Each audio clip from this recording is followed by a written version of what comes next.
ৰাতিপুৱাই কোনোবাই মোক জনালে, হোৱাটছএপত পঠালে, কংগ্ৰেছৰ নেতা বিৰোধী দলৰ দলপতি দেৱব্ৰত শইকীয়া ডাঙৰীয়াই অভিযোগ তুলিছে।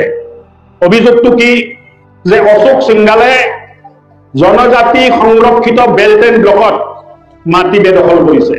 দেৱব্ৰত শইকীয়া ডাঙৰীয়াক মই জনাব বিচাৰিছো, মই প্ৰত্যাহ্বান জনাব বিচাৰিছো, তেখেতে প্ৰমাণ কৰক মই বা মোৰ পৰিয়ালৰ 1 ইঞ্চ মাটিও যদি ট্ৰাইবেল বেল্ট এণ্ড ব্লকত আছে, মই ৰাজনীতি এৰাই নহয়, মই অসম এৰি হিমালয়ত যা সন্যাস লৈ লওঁ।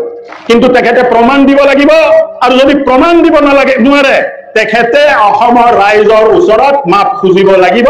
এই প্ৰত্যাহ্বান মই জনাইছো।